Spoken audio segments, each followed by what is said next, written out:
Welcome to the Workology Podcast, a podcast for the disruptive workplace leader.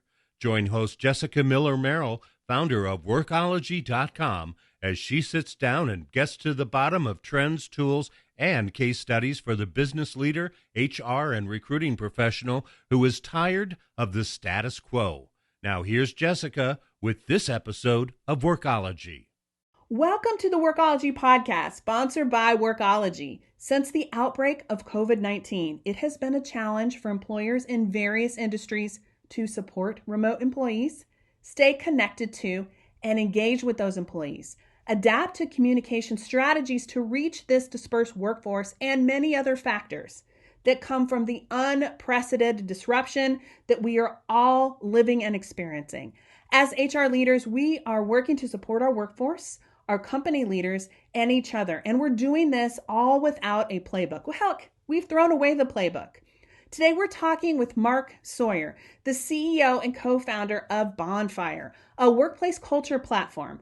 Mark and the Bonfire team are focused on helping employees form strong relationships at work and helping employers maintain and build their culture. Mark, welcome to the Workology Podcast. Oh, thanks for having me. Let's start with your work as co-founder and the idea that became Bonfire in 2011. What did that evolution look like?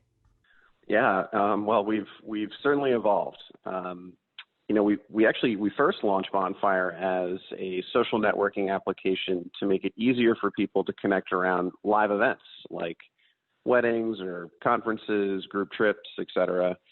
And we were fortunate to start out with some great local St. Louis customers like Anheuser-Busch, the St. Louis Rams, and Express Scripts. And with corporate events in particular, we saw something special happen. In many cases, the event was the one time that year attendees were coming together in person. And Bonfire was a great way to stay connected during and after the event. And in our case, staying connected was less about getting work done and more about coworker relationships.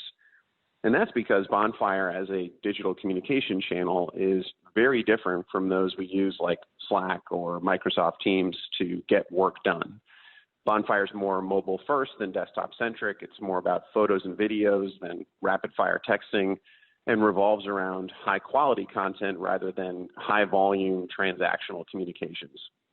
So this communications core designed to build workplace relationships has really been with us from the beginning as we've evolved into the full workplace culture platform that Bonfire is today. And I think if we kind of step back and we look at the pandemic, right? I mean, I think phase one of the pandemic was all about work triage, productivity triage, right? And rightfully so.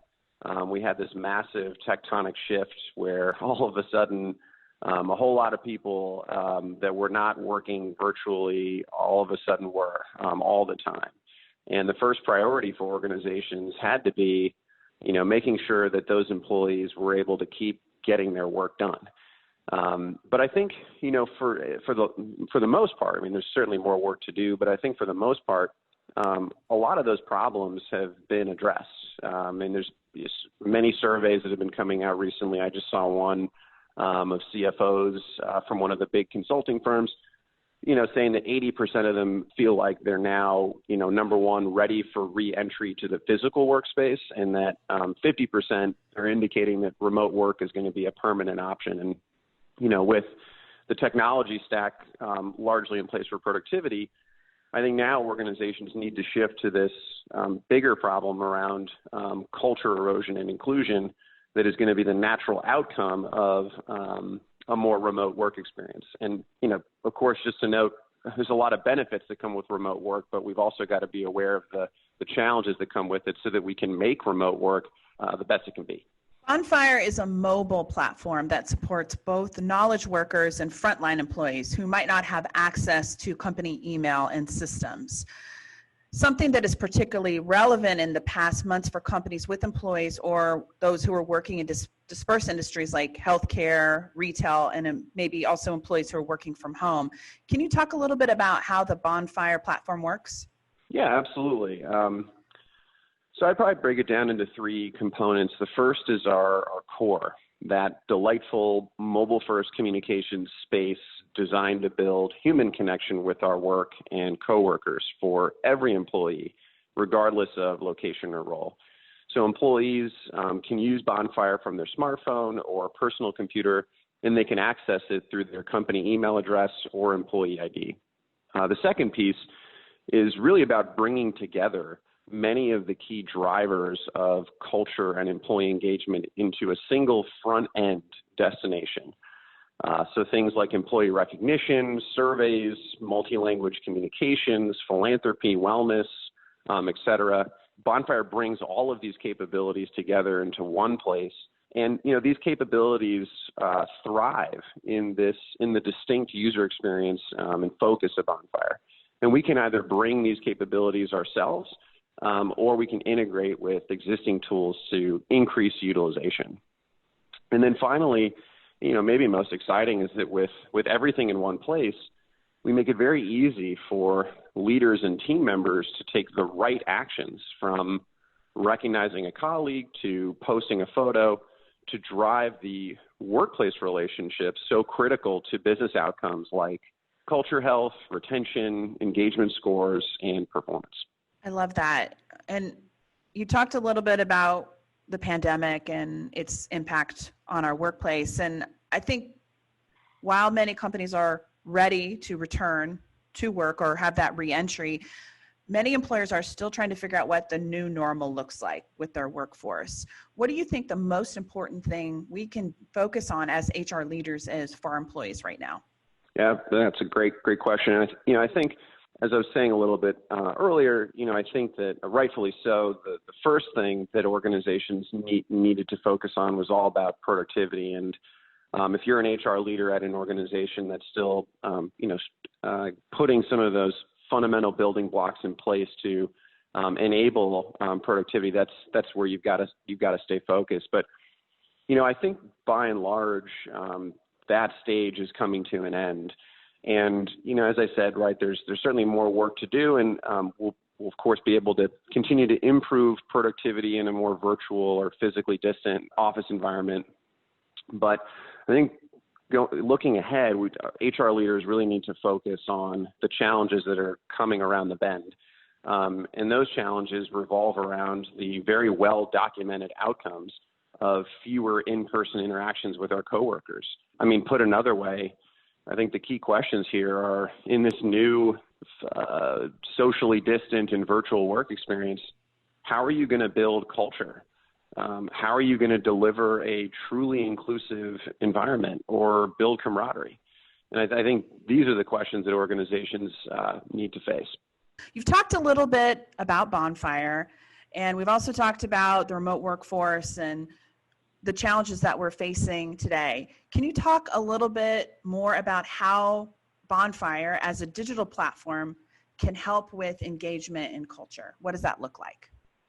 Yeah, absolutely. And I think if you ask any leader, is camaraderie and trust and, our workplace relationships important to driving business outcomes? I think the answer to that question is yes. I think for many leaders, though, thinking about building relationships in a digital space, it's pretty natural for many people to kind of wonder, is that going to be distracting, or is that, is that going to be a waste of time?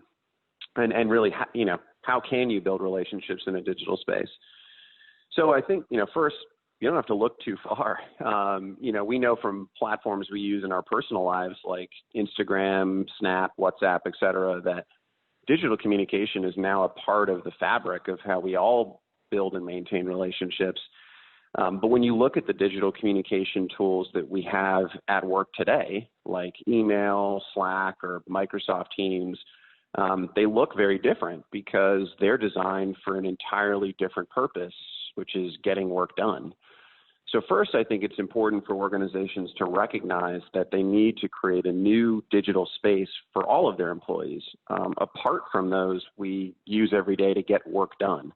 User experience and features aside, the separation in and of itself is so important because, when you get a push notification on your phone from any app, you decide in nanoseconds what it's for. and whether or not to open it.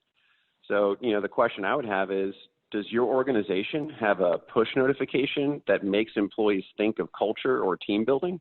If not, you need one. Otherwise, if every time you get a notification from work, it's about getting work done, you're going to get burnt out. And, as I said, right, committing to this can be hard because it means you're encouraging employees to interact with their coworkers around non-work topics. And this is where, Bonfire excels. It could be Bonfire communities that we're creating to connect people around shared interests like travel or wellness or philanthropy. It's also connecting people across roles and departments around initiatives or within a location, but, again, across those different roles. So it's, I think, important to recognize that at the end of the day, we know from our data that most Bonfire users are on for 30 minutes to an hour a week. So just to be clear, we know that a channel like Bonfire isn't a huge distraction that gets in the way of productivity because, it's not something people are on for hours a week, and frankly, we don't want them to be. But even that aside, I think the real question is that leaders should be asking is not, is this distracting? And instead, what if we don't do anything? And we actually just released a white paper looking at the research and academic side of this question. And here's what we know. When in-person interactions go down, there's all kinds of negative impacts on employees that we're already hearing about, right? Like isolation, reduced sense of belonging, and burnout. And all of this has meaningful repercussions for organizations, like micromanagement goes up, lack of trust goes up, culture erosion occurs. So the costs here are enormous. And that's where a digital platform like Bonfire can play a huge role in creating that separated digital space to forge a sense of connectivity and community during a time when employees are physically present together so much less often. I think about kind of the casual networking that happens, those kitchen conversations, talking to people, catching up quickly in the hallways, or company happy hours, or just, meeting your friends for drinks from work on a Thursday or Friday. With the current state, these things have either disappeared or been greatly reduced. So I like the idea and the concept and the work that Bonfire does, because it helps build those relationships, leveraging digital technologies. And this is something that even when things do sort of maybe return to normal, we can continue to leverage to build, because not everyone is always in the same physical space at the same exact time. Yeah, absolutely. For my own perspective, I hope that the new normal involves a much greater degree of virtual work. I think it almost certainly will. But I think in order for that new normal to be as successful as it can be, organizations are going to have to adapt to fill these gaps like you were just describing. And so, maybe some more tactical or practical examples of, how does Bonfire do this? As I look at workplace relationships and sort of what constitutes them, to me, they exist both between employees and between employees and the company that they work for.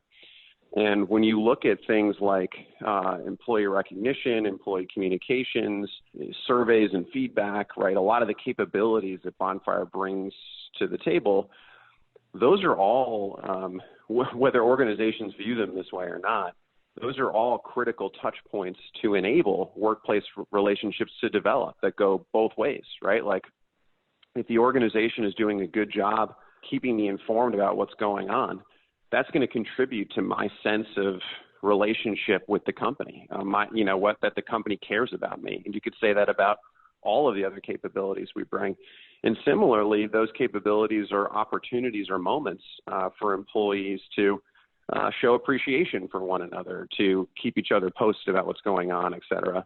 And I think the other key thing here is appreciation and feeling like you know what's going on, et cetera. It's not just about the work that's getting done. It's got to be about what's going on in your life, where do employees go right now, since they're not going into the office, to say, hey, my kid just graduated from high school and I want to celebrate that. Or I just achieved a big, wellness milestone.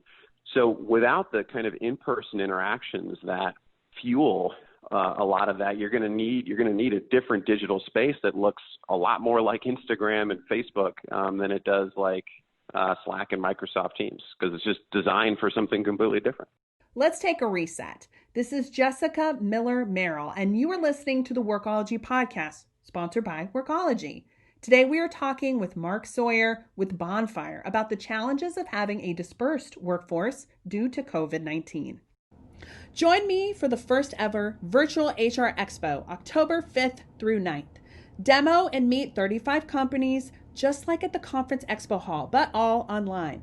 Let me and Workology help connect you with great HR technology and service providers at virtualhrexpo.com. That's www.virtualhrexpo.com. Can you give us a specific example, maybe a company or industry use case of how Bonfire supports employee engagement and communication and culture building during this pandemic? Yeah, absolutely. I think Option Care Health is a great example. They're a client of ours, and they're the largest independent provider of home infusion services with about 6,000 employees, most of whom are frontline healthcare workers, nurses, actually providing the care. So, as you can imagine, right, this brings some unique dynamics. It's a geographically distributed team, fast-changing pandemic-related protocols, particularly given the nature of their work. And there was also, on top of all of this, a recent merger that had led to a refreshed mission, purpose, and set of cultural and business priorities. So Option Care launched Bonfire by design alongside Microsoft Teams and Salesforce Chatter to connect with its employees in a more engaging and effective way, while also building community and appreciation. And, fast forward to today, Option Care now has the ability to reach all employees with trackable communications. They're seeing about an 85% read rate through Bonfire. They can humanize leadership through personal video messages and share success stories across the company. Part of its strategy was to channel team appreciation through Bonfire, for example, during National Nurses Week, where Option Care created a Celebrating Our Superheroes campaign that drove a huge amount of recognition for its frontline caregivers, actually an 80% increase over the prior recognition platform that they were using. And, more broadly, I think by making the choice to have a dedicated space for community and relationships, it's had a big impact on the business. They've seen a 21-point jump in employee net promoter score, a 20% increase in appreciation scores, and a 10% lift in belonging, alongside that 80% increase in recognition activity. So, we're very proud to be working with Option Care and really excited about the results we've seen together so far.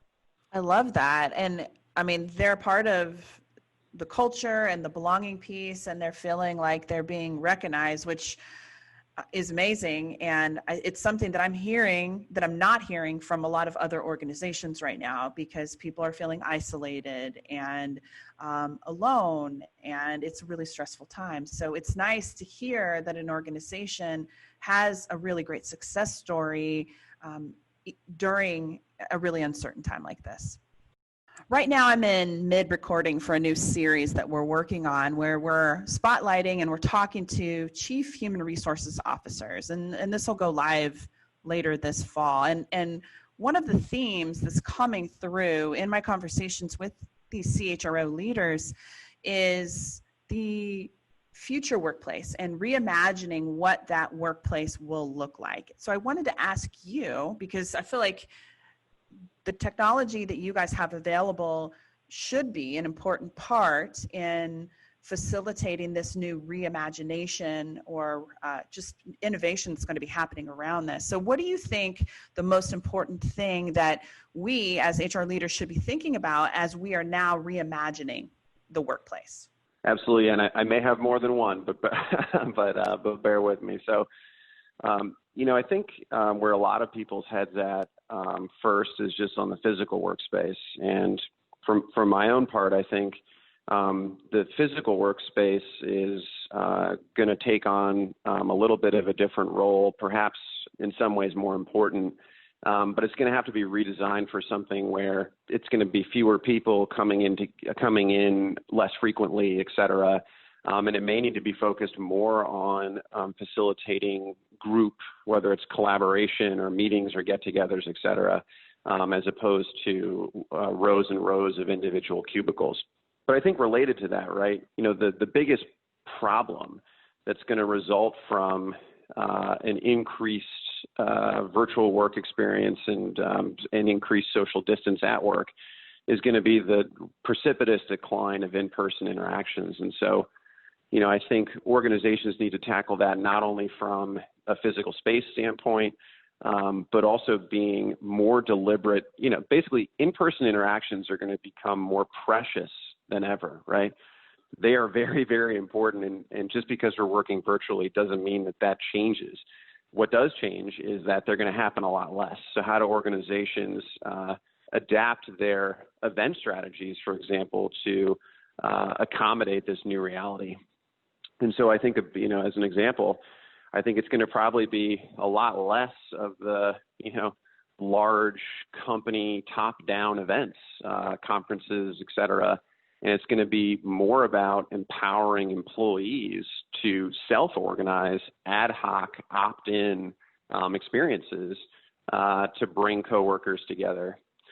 And from a technology standpoint, of course, I guess I'd go back to the analogy or, the example before, like if you think about all the push notifications that workers are getting right now, I would guess that 99% of the time or something of that magnitude, the notifications that those workers are getting, they're going to be perceived as being all about work.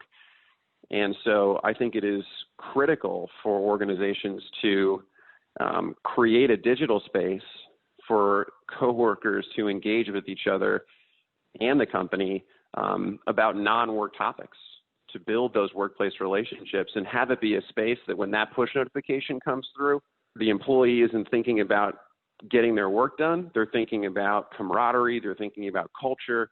They're thinking about the human connection they have with their work and their coworkers. I love that. And as the workplace changes, right now, I think a lot of people are really fearful for their jobs, uncertain times.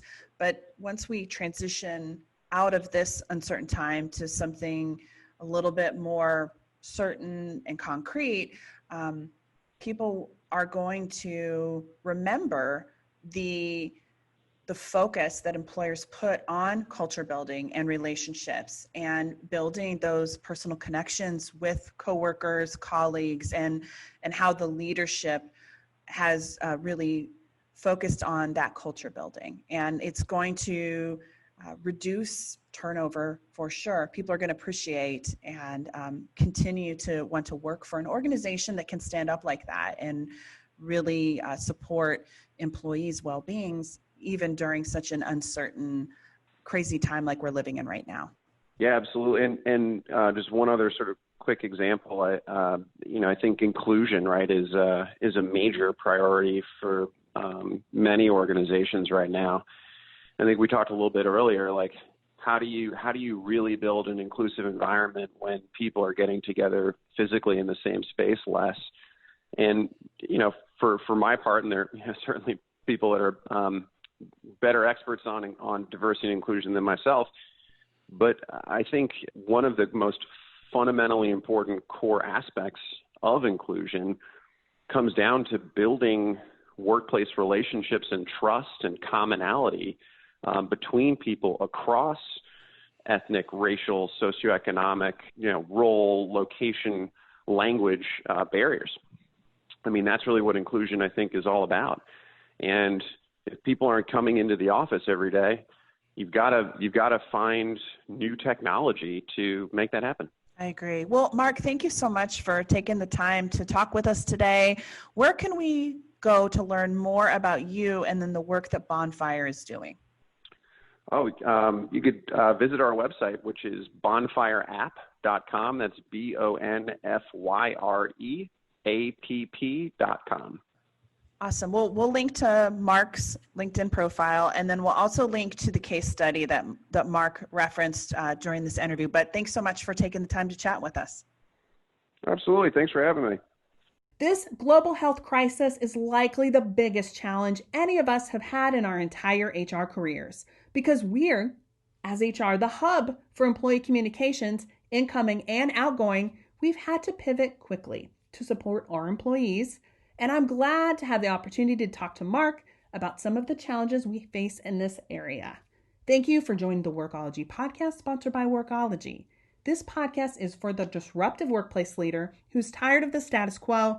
This is Jessica Miller Merrill. Until next time, visit workology.com to listen to all our Workology podcast episodes.